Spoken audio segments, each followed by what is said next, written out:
हमारा YouTube channel. तो आज की वीडियो में हम लोग कुछ बेसिक कंसेप्ट देखेंगे मोल कंसेप्ट को समझने से पहले, कि मोल कंसेप्ट बहुत ही इंपॉर्टेंट टॉपिक है जो आपकी क्लास 11 की केमिस्ट्री में काफ़ी यूज़ होता है। मोल कंसेप्ट, तो उसको समझने से पहले उसका कुछ हम लोग बेसिक कंसेप्ट समझेंगे ताकि आपको मोल कंसेप्ट में कोई दिक्कत ना हो। तो बेसिक कंसेप्ट क्या क्या हम लोग समझेंगे, क्या क्या बेसिक कंसेप्ट हम लोग समझेंगे आज, इस पर चर्चा करेंगे। तो बेसिक कंसेप्ट में पहले हम लोग समझेंगे what is AMU, atomic mass unit क्या होता है, जिसको हम लोग यू भी कहते हैं, यूनिफाइड मास। ठीक है। उसके बाद हम लोग समझेंगे what is atomic mass, atomic mass क्या होता है। और हम लोग क्या समझेंगे, ग्राम एटॉमिक मास क्या होता है, ग्राम एटॉमिक मास। उसके बाद हम लोग समझेंगे मॉलिक्यूलर मास क्या होता है, व्हाट इज मॉलिक्यूलर मास। फिर हम लोग समझेंगे gram molecular mass, gram molecular mass. फिर इनका हम रिलेशन देखेंगे मोल से, क्या देखेंगे, रिलेशन किसके साथ, मोल के साथ। तो ये इतनी चीज़ें हम लोग कवर करेंगे इस वीडियो में। चलिए आज का वीडियो हम लोग शुरू करते हैं बिना किसी देरी के। तो सबसे पहले हम लोग बात करेंगे एएमयू के बारे में, व्हाट इज एएमयू। एएमयू को हम लोग कैसे डिफाइन करेंगे, व्हाट इज वन एएमयू। तो एएमयू का हम लोग फुल फॉर्म जानते हैं क्या होता है, atomic mass unit, atomic mass unit. तो ये जो वर्ड है एटॉमिक मास यूनिट, इससे मतलब क्या है, इसमें तीन चीज, एटॉमिक मास मतलब एटम का मास और उसका यूनिट। जैसे हम लोग बोलते हैं किसी चीज को हम लोग तौलते हैं, ठीक है, वेट करते हैं। तो हम लोग नॉर्मली अगर मान लें कि दुकान में आस-पास जाते हैं तो क्या बोलते हैं, केजी में बोलते हैं, या ग्राम में बोलेंगे, या बहुत हैवी है तो टन में बोलेंगे, या क्विंटल का यूज करेंगे, है ना। तो इन सब चीज़ों का हम लोग यूज़ करते हैं। लेकिन जब हम लोग जानते हैं एटम के मास के बारे में बात करते हैं, यानी एटम का मास, किसका मास, एटम के मास के बारे में। तो एटम तो बहुत छोटा होता है, उसका मास भी काफ़ी छोटा होगा। तो क्या हम लोग केजी में मेजर कर सकते हैं, नो। ग्राम में नहीं, टन में नहीं, कुंटल में नहीं। तो इन सब चीज़ों में हम एटम का मास नहीं मेजर कर सकते। तो इसका मास हम लोग कैसे मेजर किया जाए। तो एटम के मास को मेजर करने के लिए अलग यूनिट बनाया गया जिसको हम लोग कहते हैं एटॉमिक मास यूनिट, जिसको हम लोग यूनिफाइड मास भी कहते हैं। क्या कहते हैं, यूनिफाइड मास। अब ये सब चीज जो चेंजेस लाता है ये कौन लाता है, तो एक ब्रांच, एक संस्था होती है जिसको हम लोग IUPAC कहते हैं। ये डिसाइड करता है कब क्या करना है केमिस्ट्री में, जिसको हम लोग international union of pure and applied chemistry भी कहते हैं। क्या कहते हैं, international, international union of pure and applied, C for chemistry, C for chemistry.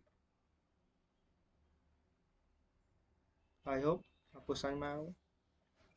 अब हम लोग आगे देखेंगे वन एमयू को हम लोग कैसे डिफाइन करेंगे। तो वन एमयू को डिफाइन करने के लिए हम लोग यूज करते हैं कार्बन का C12 आइसोटोप। ठीक है, C12 आइसोटोप। अभी आइसोटोप क्या होता है, तो इसके लिए आप लोग मेरा पिछला लेक्चर देख सकते हैं, व्हाट इज आइसोटोप्स। ठीक है। तो कार्बन का जो 12 आइसोटोप्स है, ठीक है, C12 जिसको हम लोग कहते हैं, क्या कहते हैं, C12। इसका C12 कहने का मतलब क्या है, इसका जो मास नंबर है वो 12 है। ठीक है, मास नंबर क्या है, 12।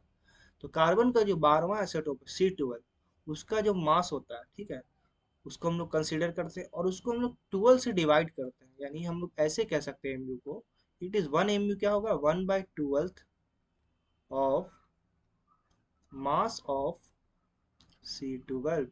यानी कार्बन 12 आइसोटोप का जो मास होगा उसको हम लोग 12 से जब डिवाइड देंगे, 1/12 करेंगे, तो वो जो वैल्यू आएगा वही क्या कहलाएगा, 1 एमयू के बराबर कहलाएगा। किसके बराबर कहलाएगा, 1 एमयू के बराबर। तो हम लोग 1 एमयू को कैसे डिवाइड करेंगे, कार्बन 12 आइसोटोप का जो मास है उसका 1/12 मतलब इसको ऐसे लिख सकते हैं, C12 लीजिए बटा इसको 12 से डिवाइड दीजिए, तो ये जो मास आएगा कुछ भी ग्राम में आएगा, ठीक है, तो यही क्या कहलाएगा, 1 एमयू कहलाएगा। क्या कहलाएगा, 1 एमयू कहलाएगा, या फिर यू कहलाएगा, एटॉमिक मास यूनिट। तो 1 एमयू क्या होता है, कार्बन का जो 12वां आइसोटोप है C12, उसके मास का 1/12 यानी 12 से जब डिवाइड देंगे यानी 12 भाग में उसको बांटेंगे तो एक भाग क्या कहलाएगा, एक एमयू कहलाएगा। क्या कहलाएगा, एक एमयू।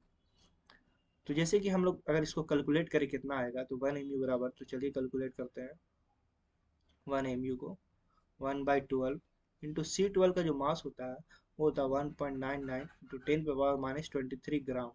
ठीक है, 1.99 इंटू 10⁻⁻23 ग्राम। जब इसको आप लोग सॉल्व करेंगे तो सॉल्व करने के बाद क्या आएगा, सॉल्व करने के बाद आएगा 1.66 इंटू 10⁻⁻24 ग्राम। तो 1 एमयू जो ग्राम में हम लिखेंगे तो इतना आएगा, यानी C12 के मास का 1/12 इतना आएगा 1.66 इंटू 10⁻⁻24 ग्राम। तो ये हो गया 1 एमयू के बराबर। इसको आपको नोट करना है, काफी काम आएगा मोल कंसेप्ट में। तो चलिए हम लोग और आगे बढ़ते हैं। तो 1 एमयू आपको आई होप समझ में आ गया होगा उसका रिलेशन। ठीक है, और एक और कमाल की बात, तो हम लोग एवोगाड्रो नंबर पढ़ते हैं जिसको हम लोग एनए से डिनोट करते हैं, जिसका वैल्यू कितना होता है 6.022 इंटू 10⁻23 पार्टिकल्स को बताता है। चाहे वो कुछ भी हो सकता है पार्टिकल्स, इसको हम और अच्छे से देखेंगे जब पूरी तरह से मूल कंसेप्ट समझेंगे। तो अभी हम लोग बेसिक देख रहे हैं। तो ये इतना होता है। और एक कमाल की बात ये है कि अभी तो हम लोग देखा एक एमयू को मास के फॉर्म में, है ना। 1 एमयू बराबर कितना आया ग्राम, 1.66 इंटू 10⁻⁻24 ग्राम। और कमाल की बात, अगर इसको हम लोग इसका रिसिप्रोकल ले यानी एन ए के 1/एन ए कर दें, 1/एन, ठीक है, और इसको भी अगर हम ग्राम में लिखें तो ये जो 1/एन ए का वैल्यू है वही होगा ये जो 1.66 इंटू 10⁻⁻24 का वैल्यू। यानी जब 1/एन ए करेंगे, यानी 1/एन ए मतलब 1/6.022 इंटू 10⁻23 करेंगे तो इसका जो सॉल्व करके आएगा वो आएगा 1.66 इंटू 10⁻⁻24 ग्राम। इसको याद रखना, एक एमयू बराबर अगर पूछे 1.66 इंटू 10⁻⁻24 ग्राम बोलना है। और जो अवगाडो नंबर होता है उसका रिसिप्रोकल करेंगे तो वो भी एक एमयू के बराबर आएगा, यानी 1.66 इंटू 10⁻⁻24 ग्राम के बराबर आएगा। इसको याद रखना, ठीक है। कभी कभी पूछता है कि एक्चुअल मास बताइए, तो एक्चुअल मास निकालने के लिए जैसे हम लोग बोले कार्बन का अगर एटॉमिक मास बोले तो कितना होगा 12 एमयू। कितना होगा 12 एमयू, ये ना बोलते हैं। तो उसमें पूछे कार्बन का एक्चुअल मास कितना होगा, तो एक्चुअल मास निकालने के लिए क्या करेंगे, तो 12 एमयू है तो 12 इंटू, देखो इस एमयू है, इसको हम ऐसे लिख सकते हैं 1 एमयू भी लिख सकते हैं। कोई दिक्कत है, बिल्कुल कोई दिक्कत नहीं, ऐसे लिख सकते हैं। 12 एमयू को क्या लिख सकते हैं 12 इंटू 1 एमयू। और 1 एमयू जो है एक्चुअल मास बेसिकली क्या होगा जो हम लोग नॉर्मली देखते हैं ग्राम के जी, है ना। तो यहाँ पे अगर हम देखेंगे तो एक एमयू कितना के बराबर है 1.66 इंटू 10⁻24 ग्राम के बराबर। तो इसमें अगर इससे मल्टीप्लाई कर देंगे 12 में, किससे 1.66 इंटू 10⁻⁻24 ग्राम, तो इसको जो सॉल्व करके आएगा यही आएगा एक्चुअल मास। तो जब भी एक्चुअल मास किसी को पूछे एटम का मॉलिक्यूल का तो क्या करना है, उसमें एक एमयू का जो वैल्यू होता है ग्राम में 1.66 इंटू 10⁻⁻24 उससे मल्टीप्लाई कर देना। तो इस तरह आपको क्या मिल जाएगा, एक्चुअल मास। आई होप आपको समझ में आया होगा। अब हम लोग क्या देखेंगे, अब हम लोग देखेंगे एटॉमिक मास क्या होता है, व्हाट इज एटॉमिक मास, हम इसको कैसे डिफाइन करेंगे एटॉमिक मास। तो एटॉमिक मास बेसिकली क्या होता है, ये एटम का मास है, लेकिन इसको हम लोग डिफाइन कैसे करेंगे, तो ये कहा जाता है कि रिलेटिव मास है। रिलेटिव मतलब जब किसी चीज को किसी से कंपेयर किया जाता है, तुलना किया जाता है, ठीक है, तो उसको हम लोग रिलेटिव कहते हैं। तो एटॉमिक मास एक रिलेटिव मास है। अब कंपेयर किससे करेंगे, जो ये बताएगा कोई भी एटम, ठीक है, कोई भी एटम एक एमयू से, एक एमयू तो आप लोग समझिए C12 का 1/12 कहलाता है एक एमयू। तो कोई भी एटम एक एमयू से कितना टाइम्स हैवियर है ये बताता है एटॉमिक मास। यानी एटॉमिक मास एक रिलेटिव मास है, ठीक है, जो ये बताएगा कि कोई भी एटम जो है एटम का मास एक एमयू से, 1 एमयू से, यानी 1 एमयू मतलब 1.66 इंटू 10⁻⁻24 ग्राम, उससे कितना टाइम्स हैवियर है, कितना गुना ज्यादा है, ये बताएगा एटॉमिक मास। तो आई होप आपको एटॉमिक मास समझ में आ गया होगा। इसको हम लोग लिख देते हैं, एटॉमिक मास क्या है, it is relative mass, it is relative mass which which tells how many times, how many, इसको एग्जांपल से भी समझेंगे अभी और अच्छे से क्लियर हो जाएगा आपको concept. how many times the atom of an element, of an element is heavier heavier मतलब भारी, is heavier than 1 AMU। ठीक है, अब इसको हम लोग एग्जाम्पल से समझते हैं थोड़ा सा। चलिए देखिए इसको एग्जाम्पल से समझते हैं। तो जैसे कि हम लोगों ने कहा, एक हम लोग यहाँ पे तराजू बना लेते हैं, टूटा फूटा सा तराजू यहाँ पे मान लेते हैं।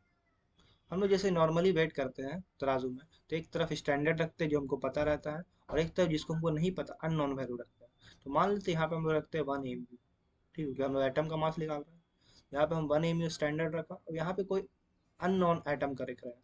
जैसे मान लेते हैं हम लोग ले लेते हैं, सपोज दैट हम लोग क्या लेते हैं, ऑक्सीजन लेते हैं। ऑक्सीजन का हम लोग जानते हैं कितना होता है, 16, नहीं पता मान लीजिए, लेकिन हम लोग जानते हैं ऐसे एटम का मास के 16 AMU हम लोग लिखते हैं ना।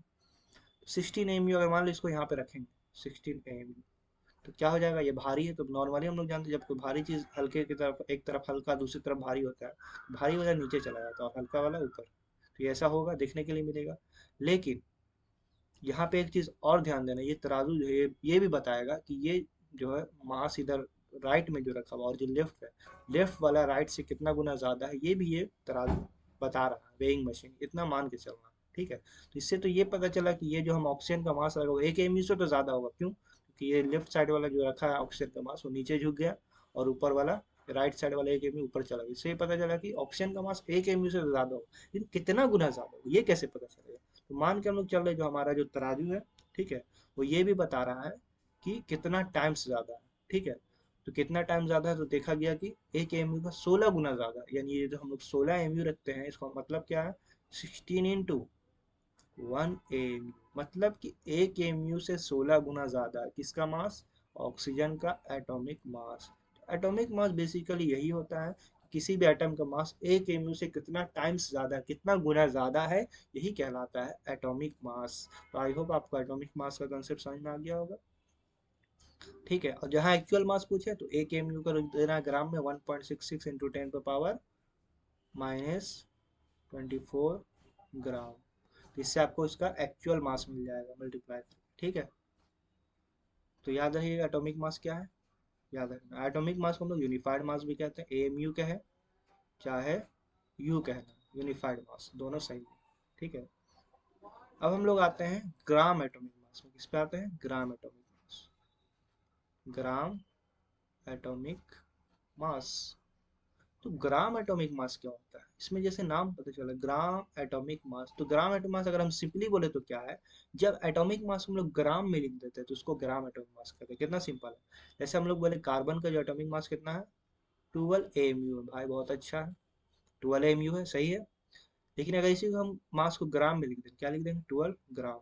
तो ये AMU से ग्राम में सिर्फ यूनिट चेंज हो गया, वैल्यू वही है, वैल्यू 12 12। AMU था एटॉमिक मास, लेकिन जब इसको ग्राम में लिख दिया, एटॉमिक मास को जब हमने ग्राम में एक्सप्रेस किया, तो ये क्या कहलाएगा, gram atomic mass. So the when the atomic mass is express in gram, then we call इस ग्राम एटॉमिक मास। इसको हम लिख सकते हैं, when atomic mass is expressed in gram, atomic mass is expressed in gram, then it is called